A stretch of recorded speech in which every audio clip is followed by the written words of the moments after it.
All right, welcome back, everybody. We are joined by Sophia Rodriguez, part of Team USA's U20 team. Sophia, how are you doing? I'm doing great. How about yourself? Very well, very well. Thank you for joining us. Adam and I have been sitting here in studio for the last several days talking to people who are competing in the 4 sort of main professional races, the uphill, the short trail, the long trail, and the classic. You're participating in the U20, and we figured it'd be a fun chance to talk to the future of trail running. And as we understand it, you are literally the best in the country for at least cross country at this point. Share a little bit about yourself, your background, your history with running. Yeah. So I kind of got into running from my sisters and my parents. I grew up with running throughout my whole life. I was a huge soccer player, so I thought that's what I was gonna do, go to college for. But then it kind of flipped around in middle school, and I'm really competitive, so I'd always go out and run with my sister, my middle sister, who now runs at Wake Forest. But I'd always just try to keep up with her and basically be sprinting, almost killing myself just to be here. And so then my dad kind of noticed and was like, why don't we train a little bit? So then I started training, and then I fell in love with it and kind of quit soccer, and then now here I am. It's everything I love to do, and it's my burning passion. So when you started training with your dad, did he bring you first to the track, or did he take you to the trails? How did he get you started? Yeah, we would do just I was still played soccer and everything, so it'd be maybe once or twice a week. He'd just take me out to the trails. Actually, back in Pennsylvania when I used to live there, we'd just go and run so many beautiful trails around these lakes or by our house. And a lot of times we would do trail, but then sometimes I'd go to the track and do some 400s or 600s and Nice. just kind of mess around with it a lot. Sweet. Yeah. So you spent part of your life in Pennsylvania, but you live in Mercer Island, Washington at this point. Tell us a little bit about that. Yeah, so growing up, we kind of moved around a lot, but we moved recently, two-ish years ago, from Pennsylvania to Washington for my dad's dream job offer. So we couldn't not say no, or we couldn't say no to it. So we packed everything up, and then are living out there. So it's been great so far. So maybe just expanding on Adam's question. I mean, when we were coming up, certainly when I was coming up in the sport as a nearly 40-year-old person, there were no 16-year-olds that were interested in trail running, right? And now I was speaking to some of your teammates on the U20 team, and it seems like more people your age are interested in participating in events like this. Share a little bit about the team dynamic and how people your age are thinking about trail running as a sport. Yeah, so I think I kind of have noticed it a little more too, because I've always heard stories from my dad or from just some of his friends, and I guess older people who are in the sport of trail running being it was just something that you did, and people thought you were crazy going, and especially the ultra marathoners, they're going out there running hundreds of miles, and people are these people are actually insane, they need to get checked out. And so I think hearing all those crazy stories kind of pulled me into it a little bit more, because I was this is so cool and insane. But definitely the team dynamic of the younger athletes, I think, is very robust and super cool, because everyone has a really niche background to how they got into trail running. But I feel in Colorado, it's definitely a lot of what they do. And I heard just from Lauren Gregory, even how she grew up, they for cross country would do trails and actually train on the trail with her high school team, which I find super, super cool. And I didn't really grow up with that, but then even talking to, since majority of the kids that are on the U20 team, the youth team, are from Utah or Colorado, they kind of are we always run trail, and it's just, since they live in the mountains, it's very accessible to them. So I think it's a very nice way of easing into trail if you have those kind of in the right environment to get into it. But yeah, everyone's just super, super fun and super cool. So what are Mercer Island trails like? I'm not familiar. So on the actual island, we have these 4 quadrants, and one of them is a 1,500-meter loop that is just straight gravel, and okay. It's really beautiful, and one way is uphill and the other's down. Nice. But then the other 3 quadrants are, or the other 2 quadrants are actual pretty good trail. So there'll be it's this one called Ravine Trail, where it goes down, and then it's almost a 10-15% grade up, and so it goes down and then up, and it's there's all these little mazes in between them. Okay. So living in a relatively flat and more limited trail environment, how do you get ready for something like this? Yeah. Yeah.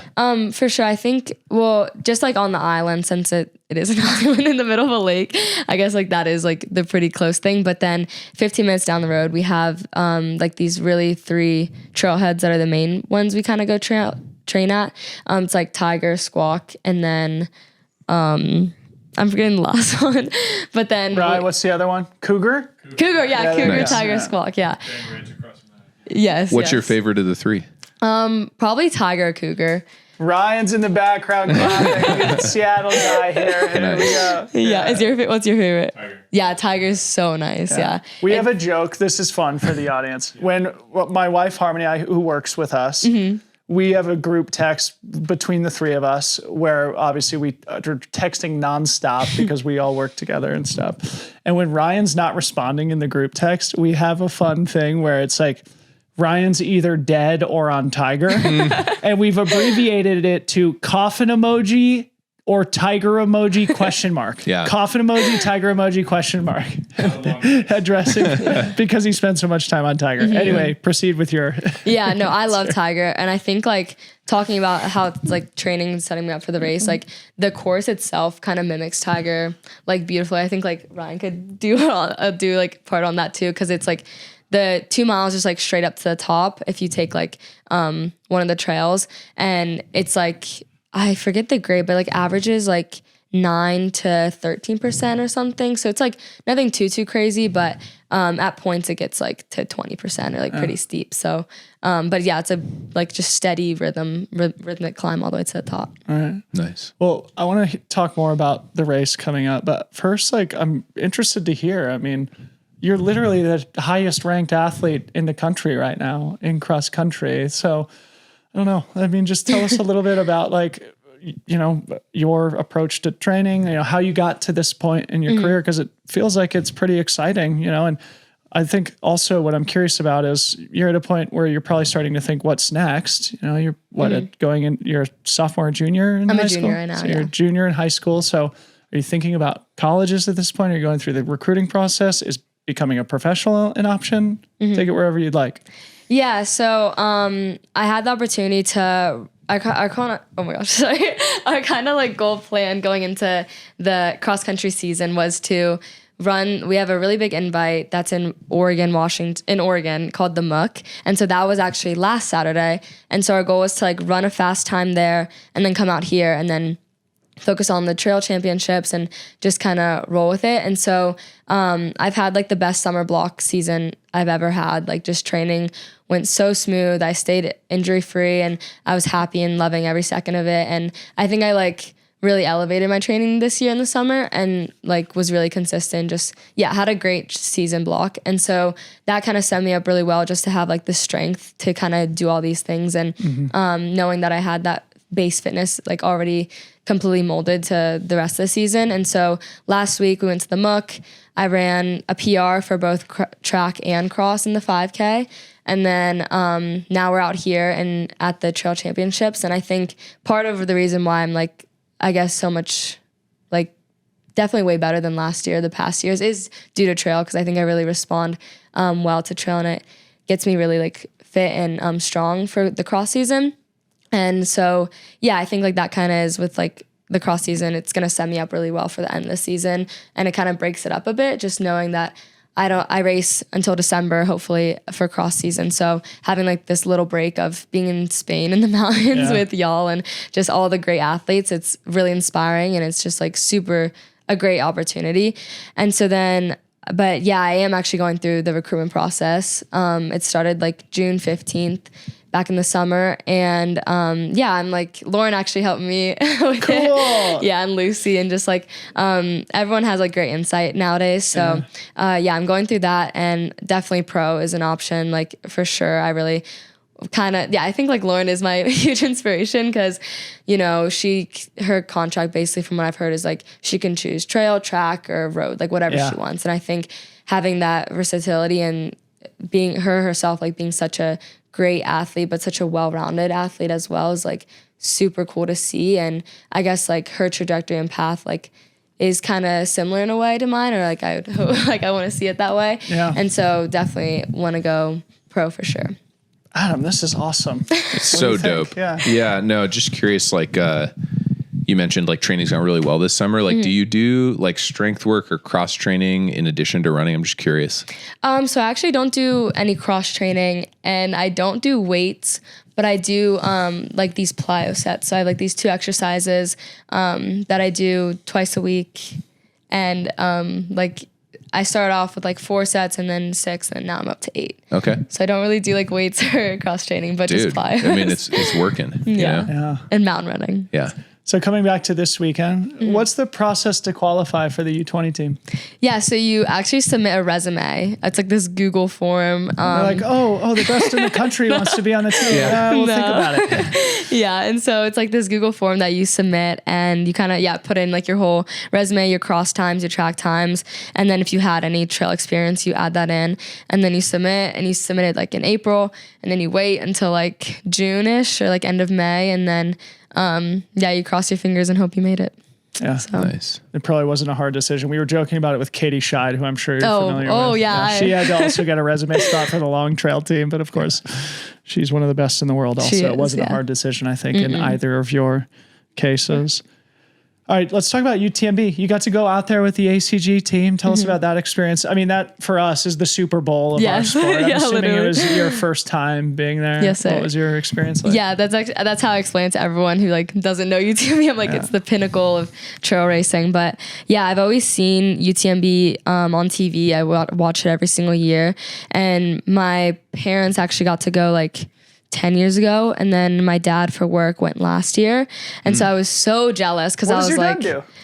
He's the vice president for apparel and accessories for Brooks. Oh, what? So- Okay. One of the competitors. Okay. But so that was the opportunity that we couldn't miss out on in Washington. Makes sense. Yeah, but he got to go last year, and I was like, I wanted to go so bad, but I had school, and like I don't know, just I was not really invited. And so then this year, back in like July, I think it was, Lucy and I were talking like at the Nike Elite camp actually, and she was like, I have a question, like ask your parents. And I was like, oh no, like am I in trouble or like what's going on? And then I was like thinking, because like she wouldn't tell me obviously, and I was like, is it UTMB? And I was like, no, it can't be. And so then like my parents like weeks later, they were like, you got invited to UTMB, like everything's planned out. And I was like, I was just completely like so shocked. I ended up missing 3 days of school, like the first 3 days of school, but I did not care because I was just out in France with all the best athletes, like watching them, cheering them on, getting to run part of the course of UTMB and just like seeing everything and being hosted in an amazing like chateau on like the side of the road in like this amazing valley. So it was honestly just an experience I'll never forget. And it was so cool. So I'm just so grateful for that. So your dad didn't bring you a couple years ago.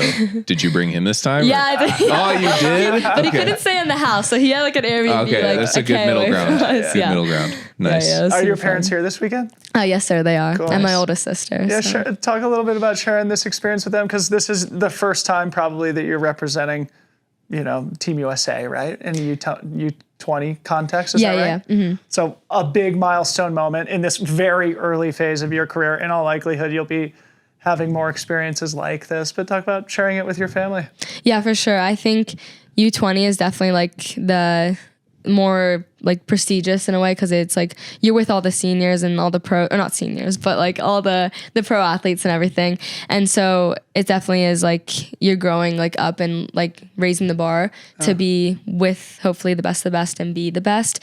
And so whenever like I found out I was on the U20, like it was very honorable and like I was just very happy. But it is like definitely a bigger step. And so to have them come out here and like kind of see all the pro athletes and experience what I'm experiencing, like although on the sidelines, I kind of feel like they're doing it like with me and everything, even in the race. And so having them here with me is like super nice because I'm more relaxed and comfortable. And if I need anything, like I can always just talk to them and they're like right there with me. And so, or on the start line, like my pre-race nerves and everything, they know like my whole story and what I've been through. So it's just super nice to talk it out. And I will give a lot of credit to like my sisters and my oldest sister, especially because she this like past year has just been such a great person to lean on to and kind of let my brain just like rant about whatever I need to. And she has great insight as well. So my whole family's just like my backstone. So I'm glad to hear you say that because you're talking to a couple of dads here. I was just going to take it in this direction. After, like a tear falls down. Like yeah, kind of. I mean, after I posed the question, I was like, oh, wait, Sophia's probably at that age where like going on a trip without mom and dad is probably cool. But for us, dude. I'm like imagining like in the future being able to, be Arthur, a dad. take me with you. Yeah. Well, I'm curious, like your dad got you into this, right? So like what advice do you have for moms or dads, parents to like encourage something like this over a childhood? Great question. Yeah, I think growing up, my parents obviously both ran, but it was never like forced upon us. I think they kind of just let us do whatever we want. It's not obvious. They both ran. So is that something that you like, I don't know, just kind of like was interesting to you to just watch them run and it's like part of your life? Yeah, it actually, no, yeah, for sure. Cause like growing up, for like my dad, we'd like be going to like waking up at like 6 a.m. to like go to these like 8 a.m. trail races in like the middle of like Maryland or wherever it was. And then for my mom, like growing up, she did marathons. So like, and she loves the treadmill for some reason. So she'd just like be grinding out again, like at like 6 a.m. And I think like I'd always like peep in and watch her, like definitely like at my dad's trail races, like we'd be running to all these different like places to watch him, or just majority of the time, like my sisters and I would be like in a bad mood and not want to be there. But it's like super inspiring just to see what they do and like be like, oh yeah, like that's my mom, like, that's my dad, like go. And then like just watching them and it's like super, super just exciting. And yeah, I'm like very proud to call them my parents. So behind the bad mood, there's a little bit of stoke. Okay. Yeah, I think so. I'm going to keep that in mind for Arthur. Because a lot of the times it's like, I remember this one time I think it was in Spain actually. Yeah, it was in the Canary Islands, and my dad did this trail race, or like was running up this mountain, and I just got bit by like so many weird bugs. And so like I was like such in a bad mood. Like I was wearing this massive like raincoat. It was at like 10,000 feet of altitude, and I was just like standing there like not wanting to be there. But what race was it? Like Transvolcania? I don't even know if it was a race now thinking about it. I think it was just like he wanted to run up the mountain. Tenerife. We were in Tenerife. Yeah, we were. Classic dad stuff. Just carting your kids somewhere. Yeah, we like hiked up the whole thing. Your daughter. She's like there in a jacket getting bit by bugs. Yeah, it was. Yeah, but it was a beautiful like sight looking back at it. But I just remember like him being. Your dad sounds like a ledge. We gotta hang out with Papa. Yeah, seriously. Yeah. But he definitely was the main reason why I got into trail. And I think for the advice wise, he just gave me so many like cool opportunities. Both my parents gave me so many cool opportunities where looking back at it, I'm like, oh my gosh, like that was super interesting. And just like, I guess it seemed very small in the moment, but looking back, it like made a lot of differences in just like my perspective or how I see things. But he would just like whenever I was still a soccer player or getting into running, he'd always just like invite me out on like Saturday morning or be like, hey, I'm going like on a trail run. Do you want to come? And I'd always be like, yeah, like sure, like why not? And so then I'd go and just like have the time of my life with him. And I'd always try to beat him like up the mountain and down. And so just like, yeah, cool little opportunities that you don't really think about, but mean a lot. What was the first age where you were able to beat him? Actually, just recently. Okay. In so he's UTMB, kind of a stud. Yeah. Okay. The first like trail run that we did together that like I wasn't completely like gassed at the end, but he was in UTMB. We did. Actually, no, he beat me. And now thinking about he did beat me to the final climb, but I got him a few times on the other trail runs we did in UTMB. So. This is so fun. And it's actually funny because in cross country, they have like the open races. And so in the morning or like after, he'll run the open race and see if he ran faster than me. Yeah. And this past season, it was the only time I beat him in time wise. So this is so fun. This is so fun. Yeah. Sophia, we can't let you go without talking about the actual race. Right, the race, yeah. Yes. So, yeah, you've been out here with the team. I got to chat with a couple of your teammates, and it feels like you guys have a good energy. People are gelling, meeting each other, sharing this really special experience. So share a little bit about both the team dynamic, the team goals, and also how you're thinking about things individually. Yeah, I think we definitely want to podium and hopefully win as a team. Definitely, we have a really good group of girls and guys, and I think a lot of them are really experienced. I know on the girls' side, we have some really experienced or highly experienced girls. One of the girls and one of the guys, we actually did the U18 team last year. And then a bunch of them, I know like Abby, she was actually the one who quit her college team because they wouldn't let her run out here if she wasn't like a part of them. And so she like does so many trail races. She did Broken Arrow, and her story is super inspiring. But yeah, I think the team dynamic is pretty close. We all just get along really well. The vibes are really good and high, and we're all just super excited to rip it on Sunday. So yeah. So sick. Maybe one final thing for me, and feel free to close us down, Adam. You're 16. It's a U20 team. Yes, sir. You know, it seems like between 16 and 20, you can really improve as an athlete. Do you feel like maybe you're on the younger side for the team, or is that a disadvantage? Or how do you think about that? Yeah, for sure. I think like keeping expectations realistic for myself, just as like you said, I am one of the younger athletes that are here competing. And so like taking into account all the years, because I know just like a year of running makes a huge difference with experience and everything. So taking into account how these girls are older, and a lot of the Europeans or like the people here, the girls here definitely have a lot more experience, or just on trail since like they live here. Just I guess like their environment is a lot different. And so keeping that in mind with like expectations is like pretty like how I'm gonna go into it, I think. But also like not really downsizing myself too much to be like, yeah, these girls grow up with like insane vert, and probably the Spanish team like has done this course 1,000 times, but just like going in there being like, I know my training, and like you said, I'm surrounded by like great people, and everyone, like I'm set up pretty well for this race, but definitely keeping in mind the age gap, because it is a bit Interesting. Yeah. So cool. Maybe my final question. What do you think about this shirt? Oh, You're the first one to wear it in studio. I was like shuffling through. I should wear it. It's a warm day. It's a warm day. I know. Is, You gotta get the Out here radical chilling in the radical air. Literally. And so, even just like sitting here, like if I move my arm, like I feel like the little like cold prickle. But no, I love it so much. I actually haven't gotten the chance to like run in it just because it was getting colder, and like the summertime is slipping away. But it's just amazing. It does keep you really cold and cool. And like you said, like outside when we were in the sun, I was just like, I'm a perfect temperature. Like it's great. All right. Yeah. Sick. Sophia, that was like one of my favorite chats we've had all I know. week. Yeah. Super easy. Honestly, Thank you for chatting with having you. I mean, it feels like, honestly, like congratulations for what you've accomplished so far. And, you know, to being here representing Team USA. I hope you enjoy every second of it, but also like, feels like sky's the limit for you. And we wish you nothing but luck. And hopefully our paths will cross many times in the future as you devote your life to trail running. Yes, hopefully. sir. Yes. Yeah, you said it. So thank y'all so much, but it was really fun. We'll be cheering for you. Thank you.